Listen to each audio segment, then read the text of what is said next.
참 오늘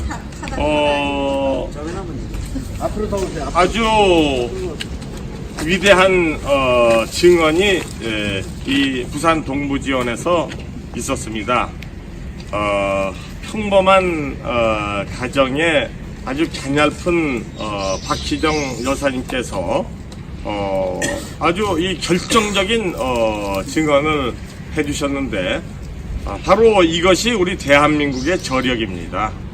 우리 이러한 증언을 이제 지켜보면 우리 대한민국이 결국 승리한다는 것을 이제 다시 한번 확신할 수가 있습니다.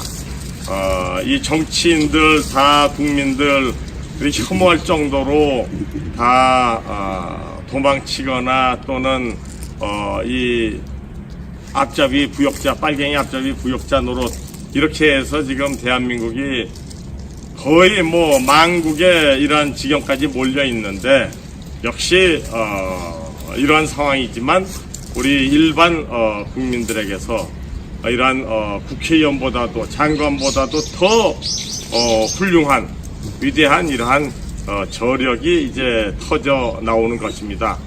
결국 우리나라 국민들이 이제 선진 강대국이 될 이러한 이제 상황에 이제 끌어올렸다는 얘기죠. 말하자면 선진 강대국은 무슨 국회의원 장관들보다도 일반 국민들의 수준도 더 높고 그리고 더 양심적이고 더 그 사회에 대해서 그 사회를 책임지고 사랑하고 아끼는 그러한 국민들, 이것이 바로 선진국의 그러한 모습입니다.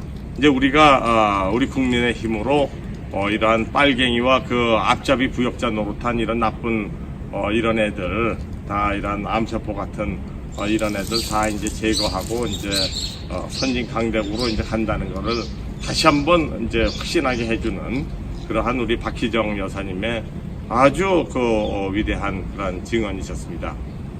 이 재판은 내용을 보자면 지금 말하자면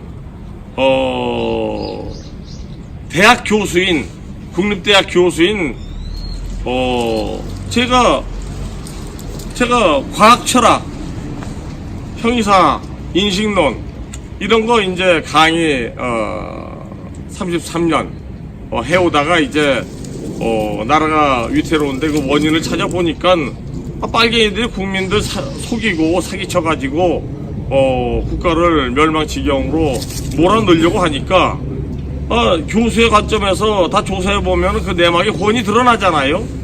뭐 전자개표기 사기극 가짜 대통령 노무현 범죄 사건 이거는 과학철학 교수의 이 소나기를 어떻게 그 범죄자들이 벗어날 수가 없죠. 이미 뭐 70년대부터 다 이런 컴퓨터 시대 정보기술 사회 되면 이런 범죄 일어난다는 거 이미 그 당시에 70년대 중반에 대학교 다닐 때 다 토론한 내용들이니까 뭐 이런 거는 뭐 그 범죄 내막까지 어떻게 이루어지는지 뭐 그건 이제 혼이 다 드러났고.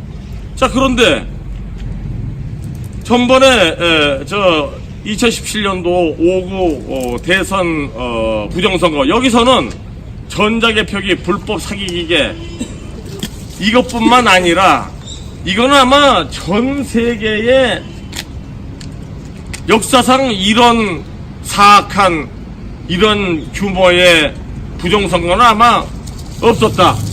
도대체 투표할 때는 투표지가 두 종류였는데 개표할 때는 개표장에 한 종류 투표지밖에 안 나왔다. 이게 뭡니까? 이거 아마 콩고에서도 이렇지 않을 겁니다. 이거 자, 그러면 투표할 때는 두 종류에다가 했으니까 그게 다 그런데 개표할 때는 한 종류 투표지밖에 없었다.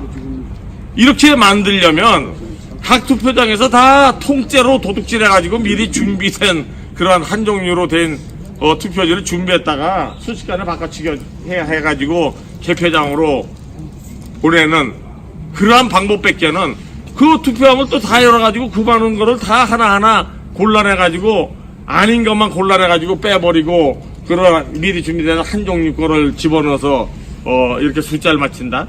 그거는 힘들 테니까 그건 힘들 테니까 아마 통째로 준비해가지고 이따가 통째로 바꿔치기 해가지고 이제 그래서 한 종류의 투표지만 이제 개표장에 나왔다. 선관위는 지금도 그렇게 억지를 부리고 이제 범죄 저지르고 있잖아요. 그런데 이게 참으로 한국을 살리려고 우리 대한민국을 살리려고 저 박희정 여사님께서 부군과 같이 개표 참관인을 하신 경기도 하남시의 그 개표장 안에서는 아예 테이블 위에 같은 테이블 위에 두 종류의 투표지가 수북하게 나와 있더라. 그러니 이거를 놓고 다들 놀래가지고 이제 대화를 나눈 거죠. 거기서 선관위 직원도 있었고 거기에 열 몇 명이 그 둘러싸고서는 다 실물들을 보면서 두 종류의 투표지 실물들을 보면서 이제 대화를 나눴다.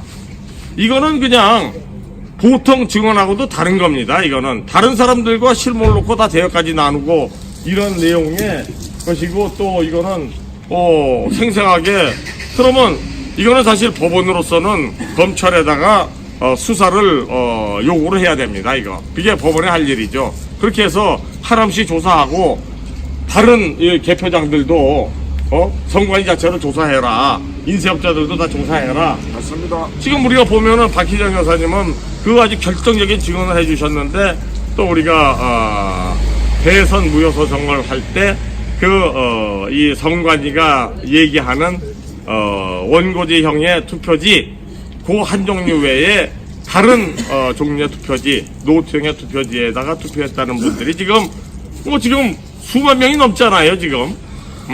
물론 우리가 더 찾으면 더 뭐 수십만 명 수백만 명으로 더 불어나겠지만 우리가 그건 다 하나하나 국민 다 체크할 수도 없고 자 이렇게 되면은 이미 오늘의 증언으로서 두 종류 투표지가 있었다는 것은 이제 얘기가 이제 끝난 겁니다.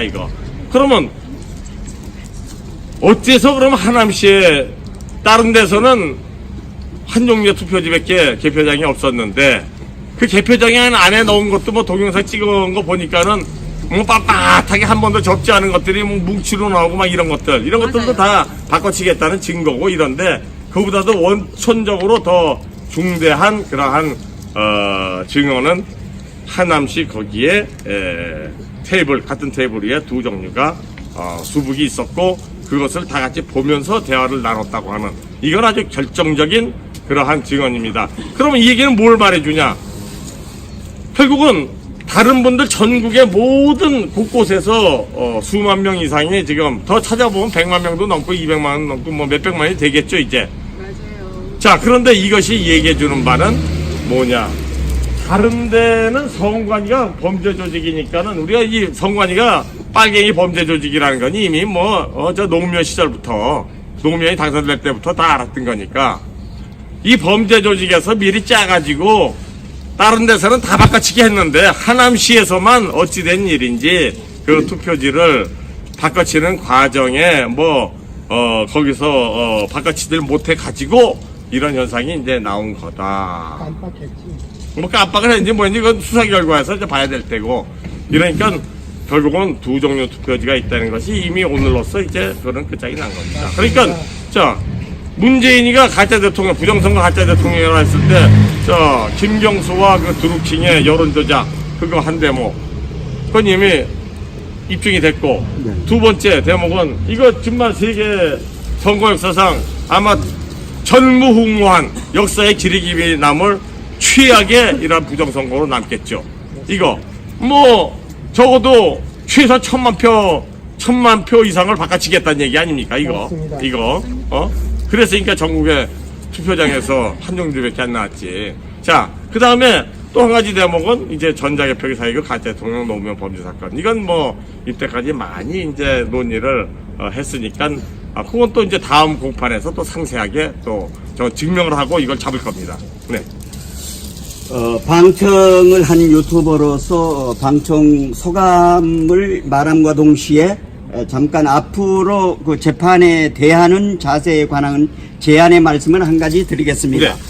오늘 증언하신 박희정 여사님, 그리고 우리 최우원 교수님, 그리고 변호사님 수고 너무너무 많이 하셨습니다. 그리고 오늘 방청객으로 나오신 우리 애국 국민들도 수고 많으셨습니다. 오늘 지금 제가 방청객으로서 느낀 거는 투표용지가 2개였느냐 1개였느냐 이게 초점이 맞춰져야 되는 겁니다. 근데 초점이 맞춰졌습니다. 그런데 제가 보면은 재판부에서 유도신문으로 해서 핵심을 피해가고 지역적인 것으로 계속 이렇게 하는 거를 제가 보면서 왜 저렇게 할까 하면서 답답했습니다.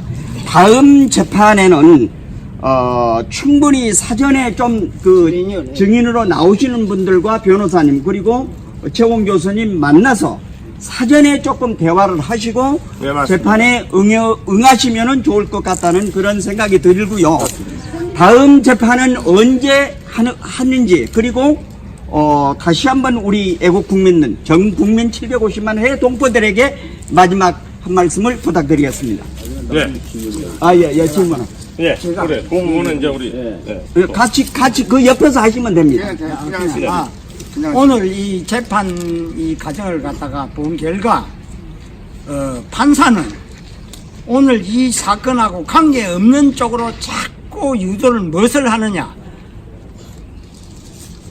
필요 없는 칸이 있는 표가 무효가 됐느냐 안 됐느냐 그걸 갖다가 자꾸 끌고 간대. 그 증인이 자기가 어떻게 알아요? 그 선관위에서 할 일이지. 그래서 오늘 이 뭐냐면 증인이 그거는 우리가 할 일이 아니고 선관위 할 일이고, 단지 내가 본 것은 그 개표장에 표가 2가지 종류가 막 쏟아졌다 하는 거, 그걸 내 혼자만 본 게 아니고 우리 참관인 보통 한 6명 정도 됩니다. 제가 해봤어요. 한 6명. 그 다음 거기에 관리하는 선거관리위원이 나옵니다. 이 사람들이 리더가 나오거든요. 이 사람들이 다 본 자리에서 한 30분 동안 이게 우째 땡기고 이게 이럴 수가 있느냐, 한 가지 표만 나와야지 이게 왜 이러냐 이래가지고 이 표를 갖다가 개표하지 말고 별도로 모아서 이걸 갖다가 별도로 처리를 한다든지 법원에다가 가처분 신청을 한다든지 어떻게 해가지고 해결해야 될 일을 갖다가 그 당시에 그분들은 그런 상식이 없어가지고 못하고 오늘 단지 증언만 2가지 표가 나왔다 하는 것만 강력하게 주장을 했어야 됩니다. 그걸 어느 정도 했는데 맞습니다. 판사는 자꾸 본연의 의무는 자꾸 놔주고 자꾸 필요 없는 그게 무효표가 됐느냐 안 됐느냐, 증인이 그게 무효표가 됐느냐 어떻게 알아요? 자기들이 선거관리위원회 자기들이 알아봐야지. 그러니까 이 재판을 자꾸 어떤 다른 유도로 이끌어 가려고 자꾸 유도신문을 하는 데 있어서 상당히 저희들은 그 분노를 느꼈는데, 다음 재판에서는 분명하게 사전 트레이닝을 해서 확실하게 판 검사들이 다시 2 질문은 못 하도록 딱 송곳 그렇습니다. 재판을 갖다가 해야 된다고 생각합니다. 말씀을 잘 해주세요. 저도 이제 방송을 했는데, 판사가 약간의 자꾸만 착시 현상으로 유도하는 것 같은 느낌이 들었습니다. 이건 이제 잘 들겠고. 다음에 기일이 3월 22일 날짜로 돼 있는 걸로 있는데, 그때 이제 우리 동영상을 제출하신다고 했잖아요. 예. 근데 그 동영상이 10분이라고 말씀하셨는데, 전자개표 10분이면 충분하겠습니까? 그 설명이? 그 중요한 키포인트만 키포인트만 가지고 이제 다 하락하면 안 하는 되고. 거니까. 그것만으로 해도 전자개표기 가지고 이렇게 장난치는구나, 이렇게 사기치는구나, 이제 그렇게 충분히 보여줄 수 학생이 있고, 나오니까. 이제 동영상 다음에는 이게 왜 불법이냐, 이게 불법이냐. 근데 심지어는 이게 불법인 줄 알면서도 선관위가 그 사실을 감추고 어떻게든 전자개표기 이게 들이밀려고 하는, 그게 이제 왜 그러냐 이런 것까지 다 이제 설명을 하겠습니다. 지금 보면 이제 우리가 지금 뭐 자한당에서도 지금 이제 그 당대표 선거하는데 모바일 투표한다고 하잖아요.